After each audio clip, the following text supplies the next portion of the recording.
The world's best bottle of ginger beer had a bottleneck. It wasn't the bottle. The hardest identity shift in business isn't going from employee to CEO. It's going from hands-on CEO to strategic CEO. Growth didn't slow down at Bundaberg. John did. John McLean is CEO of Bundaberg Brewed Drinks, the Australian family business behind a world-famous ginger beer. By the time the company was operating in more than 60 countries, with a master brewery under construction, international sales closing in on domestic, and a management team that had never been stronger, John McLean had become the single biggest constraint on his company's growth. Not because he lacked ability, not because he wasn't working hard, but because the instincts that built the business, the hands-on involvement in every decision, the personal ownership of every important lever, had stopped being an asset and started being a ceiling. I was a hands-on CEO, John reflects, and I'm learning to be a strategic CEO. It's been a huge change to step back from pulling every lever to empowering others to pull the lever, then talking to them about how they can get even better outcomes. When strengths become constraints. What John is describing isn't a personal flaw. The hands-on CEO style is exactly what built Bundaberg from a regional family business into one of the most loved ginger beer brands in the world. Those instincts were real assets. They built real things. In the four forces of growth, I describe what I call the battle of two bicycles. Every CEO has two giant jobs. The operational bicycle runs the business today. Profit, performance, payroll, customers, the daily fires. The strategic bicycle grows the business for tomorrow. Market intelligence, new partnerships, the vision, the future shape of the company. Both matter, but you can only ride one bike at a time. Most CEOs default to the operational bike. It's tangible. It's urgent. The dashboards are right there. The team needs answers. The rewards are immediate. John was no different. He was an exceptional operational CEO. That was the bike he was great at. The trouble is that when a company is growing into 60-plus countries with a master brewery under construction, the strategic bike is the one that needs the most time, and nobody else can ride it for the CEO. The behaviors that get you to a certain level of success are genuinely excellent. Being in the details, knowing the business deeply, making decisions quickly because you understand the nuance. They build real things, but what got you here won't get you there.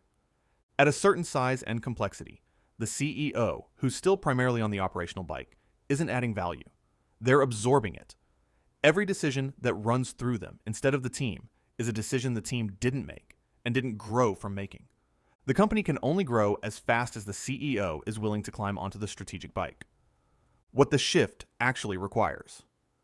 When John began working with Lawrence and Company, one of the first things we worked on wasn't strategy. It was identity. Who is John McLean as a CEO? And more specifically, who does he need to become? The answer was clear and uncomfortable. He needed to move from operator to architect, from the person who pulled the levers to the person who designed the system that made lever pulling unnecessary.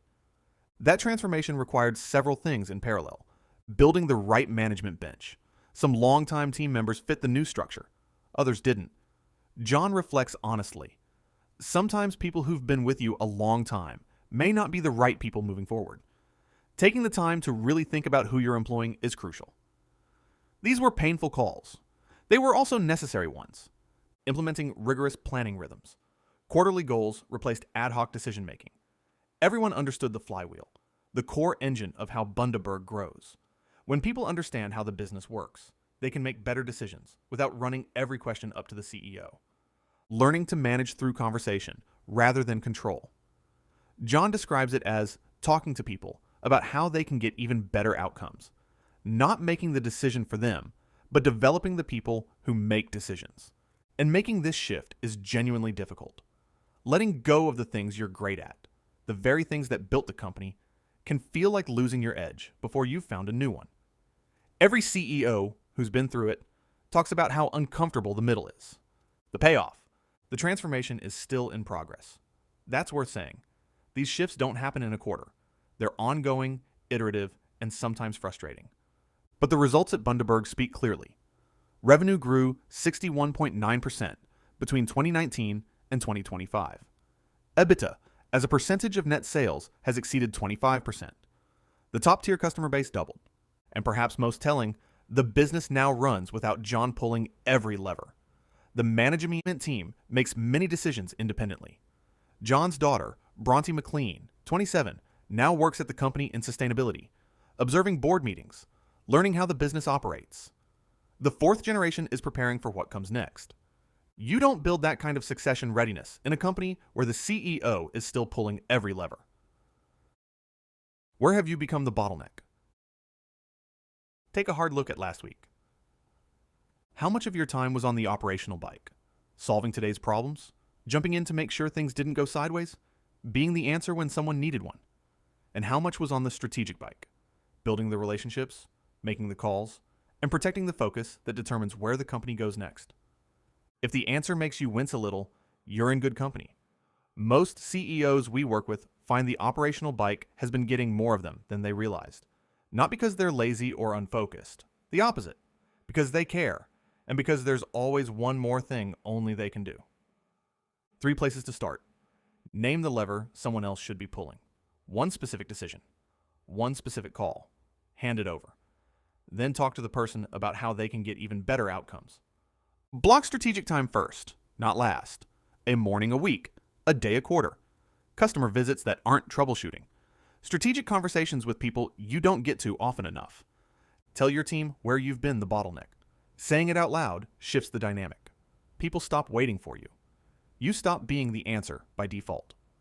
John McLean did versions of all 3. The shift is still in progress, it usually is. But the company runs differently now. And the 4th generation is preparing for what comes next. That kind of company doesn't happen when the CEO is still pulling every lever.